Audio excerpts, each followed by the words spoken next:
মৰমৰ ছাত্ৰ-ছাত্ৰীসকল এমস্কাৰ চেনেললৈ তোমালোকক স্বাগতম জনাইছোঁ। আজি আমি ক্লাছ 10ৰ প্ৰথমটো ভিডিঅ'ত পুনৰালোচনাৰ অনুশীলনী R1ৰ প্ৰশ্নকেইটা সমাধান কৰিম। ইয়াৰ পিছৰ পৰা টাইম টু টাইম ক্লাছ 10ৰ ভিডিঅ'বোৰ আপলোড দি থাকিম। ভিডিঅ'টো ভাল লাগিলে চেনেলটো ছাবস্ক্ৰাইব কৰিবা আৰু নিজৰ সহপাঠীৰ লগতো শ্বেয়াৰ কৰিবা। এতিয়া চাওঁ আহা প্ৰথমটো কুৱেশ্যনত কি আছে। কুৱেশ্যন নম্বৰ 1ত দিয়া আছে তলৰ কোনটো অনুপাত একোটা সমানুপাত হ'ব। চাবা টাৰ্মটো কি দিছে, সমানুপাত হ'ব। সমানুপাত দ্যাট মিন্স সমান অনুপাত। এতিয়া চাৰিটা কুৱেশ্যন আছে A B C D, চাৰিটাতে চোৱা দুটা দুটাকৈ অনুপাত দি আছে। চোৱা এইটোতো দুটা, এইটোও দুটা, এনেকৈ দুটা দুটাকৈ অনুপাত দি আছে। আমাৰ চাব লাগিব কি, আমি চাম যে এই অনুপাত দুটা সমান হয় নে নাই। যদি সমান হয় দ্যাট মিন্স এইটোৰ ৰিজাল্ট আৰু এইটোৰ ৰিজাল্ট যদি সমান হয় তেনেহ'লে আমি ক'ম সমানুপাতত আছে, আৰু এইটোৰ ৰিজাল্ট আৰু এইটোৰ ৰিজাল্ট যদি সমান নহয় তেনেহ'লে আমি ক'ম সমানুপাতত নাই। বাছ ইমানখিনি, একেবাৰে সহজ। চ' ফাৰ্ষ্ট এটো ল'ম। এত কি দিয়া আছে, দুটা অনুপাত দি আছে। এটা হ'ল 12:21 আৰু এটা দি আছে 32:56। চ' 12:21 আমি কেনেকৈ লিখিব পাৰি, ইয়াক 12/21, ঠিক ইয়াক 32/56 এনেকৈ লিখিব পাৰি। এতিয়া এই দুটা আমি কি কৰিম, কটাকটি কৰি লঘিষ্ঠ আকাৰ লৈ ল'ম। চ' ইয়াক আমি কিমানেদি কাটিব পাৰি,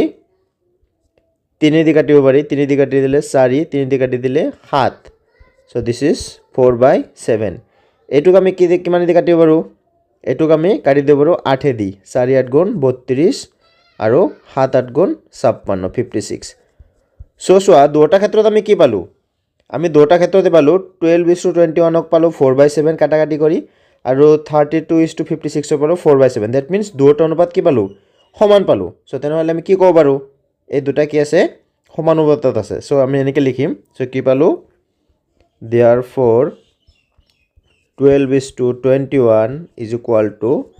32:56 পালোঁ। therefore এনেকৈ লিখি দিম, therefore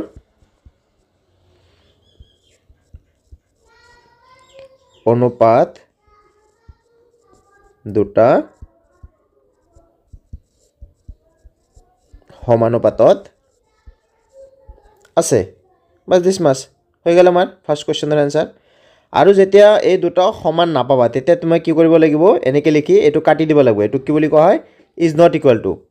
হয়নে। চ' আমি পাম এনেকুৱা। চ' তেতিয়া কি হ'ব, অনুপাত দুটা সমানুপাতত নাই বুলি ক'ম, বা ডাইৰেক্টলি সমানুপাতত নাই বুলি ক'ম। চ' এতিয়া আমি বি নম্বৰত যাম। বি নম্বৰত কি আছে, 18:30 আৰু 14:21। চ' আমি বি নম্বৰত যাম। বি নম্বৰত আমাৰ আছে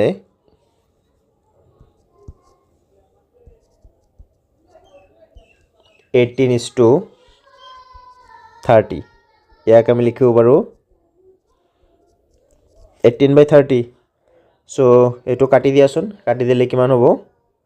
6 দি কাটি দিয়া 3 বাৰ যাব, 6 দি কাটি দিয়া 5 বাৰ যাব। This is 3/5। আৰু এটা কিমান দিয়া আছে, 14:21। চ' ইয়াক লিখিব পাৰি আমি 14/21। 7 দি দিয়া 7 2 গুণ 14, 7 দি দিয়া 3 7 গুণ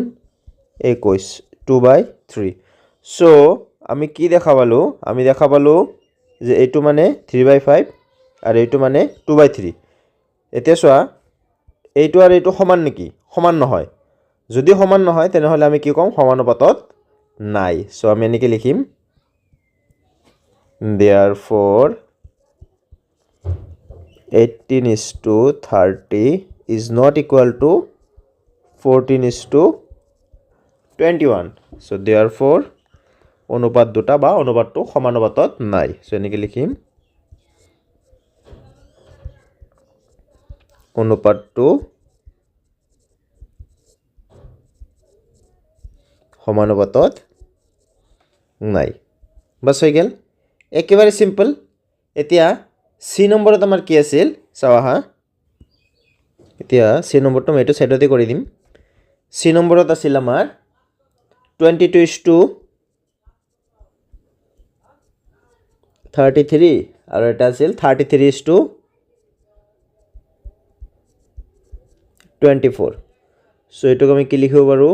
22/33, এইটোক লিখিব পাৰোঁ 33/24। 24 সো কাটি দিয়া এটু 11 দি কাটব পাৰো 2 বাৰ যাব এটু 11 দি কাটব পাৰো 3 বার যাব দিস উইল বি হোয়াট 2/3 এটুক আমি কিমান দি কাটব পাৰো তোমাৰ 3 দি কাটব পাৰো 11 বাৰ যাব 3 দি কাটব পাৰো 8 বার যাব so this will be what 11/8 এই দুটো সমান নেকি সমান নহয় সো সমানুপাতত নাই so therefore 22:33 is not equal to 33:24 therefore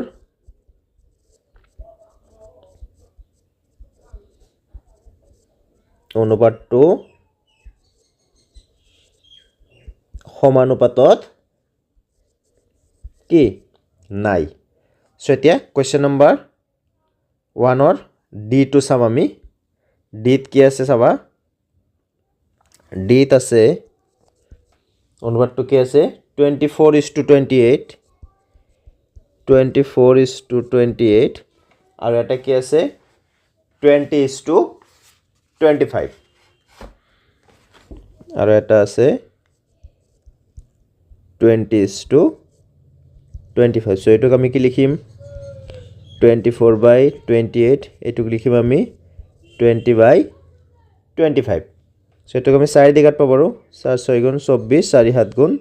28 this will be what 6/7 আৰু এটুক কি 5 দি কাটব পাৰো 4 5 গুণ 20 5 5 গুণ 25 4/5 দুটা কি হৈছে চোৱা এটু আৰু এটু কি বেলেগ বেলেগ আছে হয় না সো কি নহব সমানুপাতত নাই so therefore 24:28 is not equal to 20:25 so therefore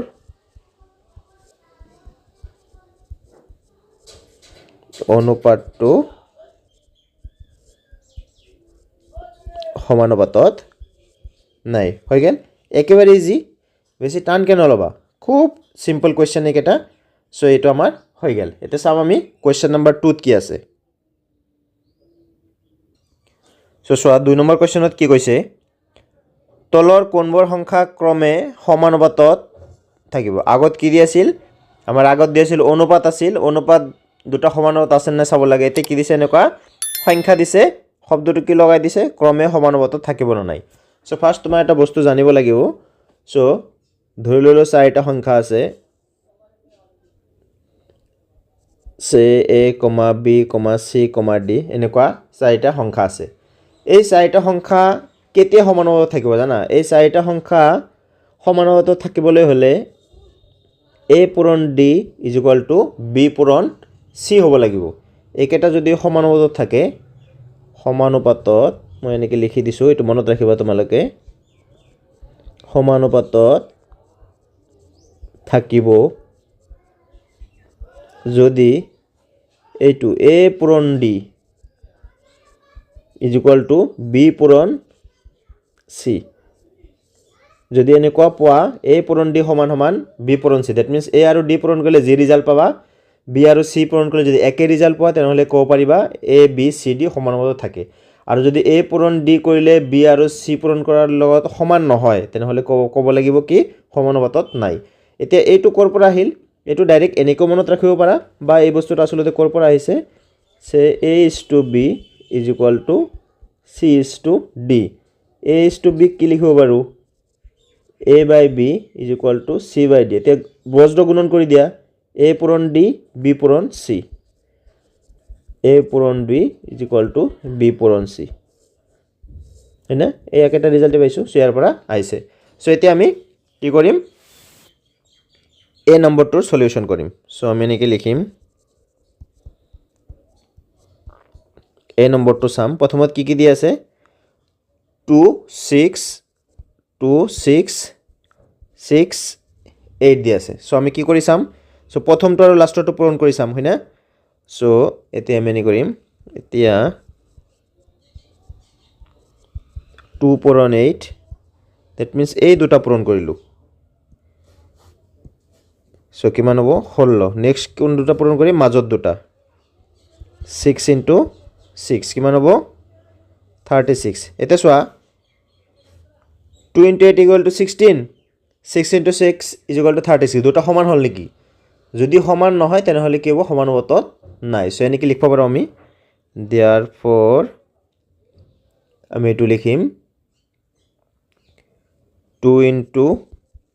8 is not equal to 6 into 6 therefore 2, 6, 6, 8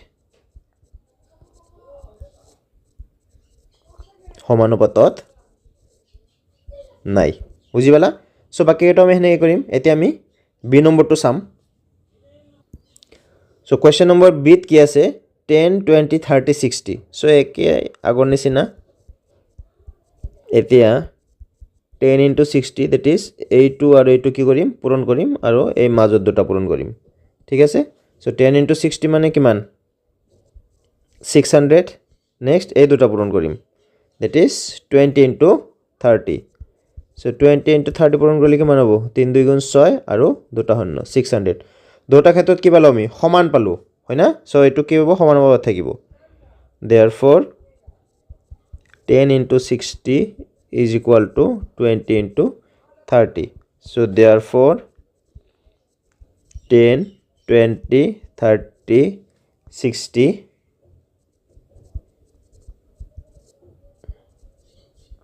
সমানুপাতত কি আছে এতিয়া আমি next question that is question number C sum question number C কি কৈছে কিমান দিছে P, PQ, P square Q, Q square P,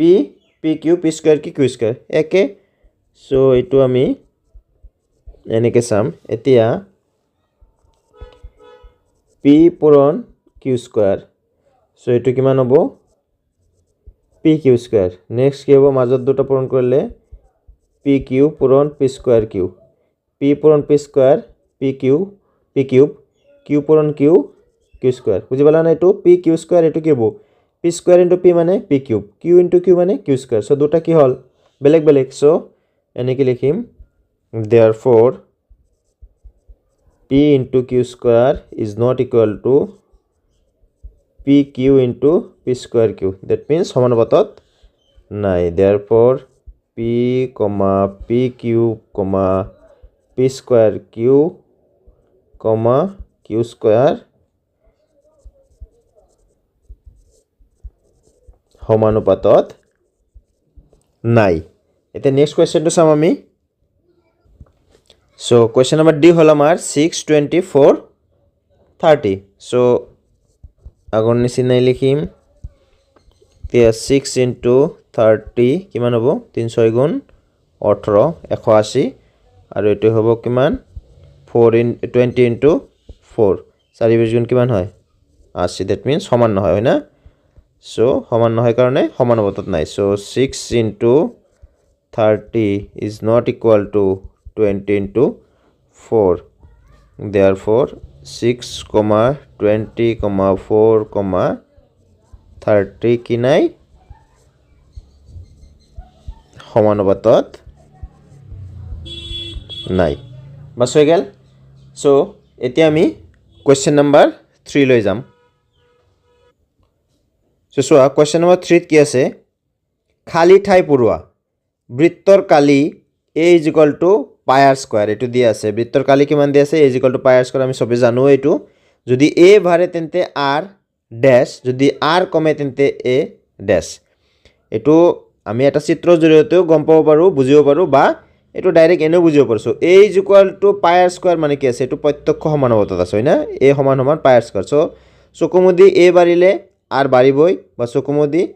r কমিলে a কমিবই লাগবে এটো আমি চিত্ৰৰ জৰিয়তে বুজিব পাৰো কেনেকে a মানে হল এৰিয়া হয় না r মানে হল ৰেডিয়াস ব্যাসাৰ্ধ সো a যদি a বাঢ়ে সো ধৰি লোৱা প্ৰথমত এটা আমাৰ কি আছে এনেকুৱা এটা সাৰ্কেল আছে এই সাৰ্কেলটোৰ ৰেডিয়াস হল r আৰ এৰিয়া কাক বুলি কোৱা হয় এই ভিতৰৰ গোটেই অংশখিনি কি বুলি কোৱা হয় এৰিয়া বুলি কোৱা হয় এতিয়া কৈছে যদি a বাঢ়ে তেন্তে r dash that means area to যদি ইয়াতকৈ যদি ডাঙৰ হৈ যায় নেকি সব ফালে যদি বাঢ়ি যায় চাবা যদি এৰিয়াটো বাঢ়ি যায় তেনেহ'লে চকুমুদি অট'মেটিকলি কি হ'ল চোৱা আৰ আগত কি আছিল এইখিনি আছিল এতিয়া আৰ কিমান হ'ল এইখিনি হ'ল চ' এ বাঢ়িলে অট'মেটিক কি হ'ব আৰ বাঢ়িব চ' এইটো কি হ'ব আমাৰ বাঢ়িব তেনেহ'লে যদি আৰ কমে এ কি হ'ব চ' আৰটো যদি কমে আহে অট'মেটিক এৰিয়াটো কি হ'ব কমিবই লাগিব চ' এ কি হ'ব কমিব চ' বুজি পালা একেবাৰে সহজ চ' নেক্সট 2 নম্বৰ কুৱেশ্যনটো কি আছে এখন গাড়ীৰ ভ্ৰমণৰ সময় টি আৰু দূৰত্ব ডিৰ সম্বন্ধটো তলৰ তালিকাত দিয়া হৈছে টি আৰু ডি ডেট মিনছ ভ্ৰমণৰ সময় টাইম আৰু ডিষ্টেঞ্চ এইটো কি এনেকৈ এখন কি দিছে তালিকাত দিছে চ' তাৰে ভিতৰৰ পৰা কি কৰিব লাগিব খালী ঠাই পূৰাব লাগিব এইকেইটা দিছে এইকেইটা পূৰাব লাগিব চ' ফাৰ্ষ্ট আমি চাওঁ এইটো কেনেকুৱাকৈ হৈছে চোৱা টাইম যেতিয়া 1 তেতিয়া ডিষ্টেঞ্চ 4 টাইম যেতিয়া 2 তেতিয়া ডিষ্টেঞ্চ 8 টাইম যেতিয়া 3 তেতিয়া ডিষ্টেঞ্চ 12 চোৱাচোন যেতিয়াই সময় বাঢ়ি গৈছে তেতিয়াই কি ডিষ্টেঞ্চো বাঢ়ি গৈছে দূৰত্ব বাঢ়ি গৈছে এনেকুৱা ৰিলেশ্যনক কি বুলি কোৱা হয় প্ৰত্যক্ষ সমানুপাত বুলি কোৱা হয় আৰু যদি এনেকুৱা হ'লে হয় যিমানে টাইম বাঢ়িছে সিমানে ডিষ্টেঞ্চটো কমি যাই আছে তেনেহ'লে সেইটো কোৱা হয় বিপৰীত সমানুপাত হয় না এইটো তেনেহ'লে এইটো সময়ৰ লগে লগে কি ডিষ্টেঞ্চো বাঢ়িছে চ' এইটো হ'ব প্ৰত্যক্ষ সমানুপাত চ' টি আৰু ডি এ ডেছভাৱে বিচৰণ কৰে চ' ইয়াত হ'ব প্ৰত্যক্ষভাৱে বিচৰণ কৰে নেক্সট চাবা টি ইজ ইকুৱেল টু 6 হ'লে ডি কিমান হ'ব টি যদি এইটো 6 হয় তেনেহ'লে এই ব্লেংক ঠাইটো দিছে যে ডিৰ মান কিমান হ'ব একেবাৰে সহজ চোৱা যেতিয়া 1 আছিলে টি তেতিয়া ডি 4 যেতিয়া টি 2 আছিলে ডি 8 8 কেনেকৈ হ'ল 4 2 8 12 কেনেকৈ হ'ল 3 4 12 4 4 16 ঠিক তেনেহ'লে 4 6 কি হ'ব ডি কিমান হ'ব 24 হ'ব ঠিক তেনেকৈ ডি 28 ডি যেতিয়া 28 তেনেহ'লে এইটো কিমান হ'ব আমি যদি চোৱা 4ৰ লগত এইটো পূৰণ কৰি যদি এইটো পাওঁ তেনেহ'লে এইটোক 4 দি হৰণ কৰিলে এইটো পাম যেনেকুৱা চোৱা 20 আছে 4 দি হৰণ কৰা 5 পাবা 16 আছে 4 দি হৰণ কৰা 4 পাবা ঠিক 28 আছে তেনেহ'লে 28ক কি 28ক যদি তুমি ইয়াতে 4 আছে 4 দি হৰণ কৰা কিমান পাম 7 so' the answer will be what here 7 বুজি পালা next D equal to 36 D যদি 36 হয় তেনেহ'লে টি কিমান হ'ব তেনেহ'লে 36ক তুমি এই 4 দি হৰণ কৰি দিয়া কিমান হ'ব 9 চ' টি উইল বি হোৱাট 9 চ' বুজি পালা চ' এইটো হৈ গ'ল আমাৰ কুৱেশ্যন নম্বৰ 3 এতিয়া আমি কুৱেশ্যন নম্বৰ 4 লৈ যাম চোৱা কুৱেশ্যন নম্বৰ 4ত কি আছে যদি পি প্ৰপৰ্চনেল কিউ পি যদি ডাইৰেক্টলি প্ৰপৰ্চনেল টু কিউ হয় আৰু P is equal to 6 Q equal to 30 তেন্তে পি ইজ ইকুৱেল টু 2 তেন্তে কিউৰ মান কিমান পি কিউৰ প্ৰপৰ্চনেল আৰু পি 6 হ'লে কিউ 30 হয় তেনেহ'লে পি 2 হ'লে কিউৰ মান কিমান হ'ব উলিয়াব লাগে এইটো আমি দুটা প্ৰচেছত উলিয়াব পাৰোঁ মই তোমালোকক দুটা দেখাই দিম চোৱা ফাৰ্ষ্ট প্ৰচেছটো কেনেকুৱা ফাৰ্ষ্ট প্ৰচেছটো হ'ল পি প্ৰপৰ্চনেল কিউ দি আছে আৰু পিৰ মান যেতিয়া 6 কিউৰ মান কিমান হয় 30 বুলি দিছে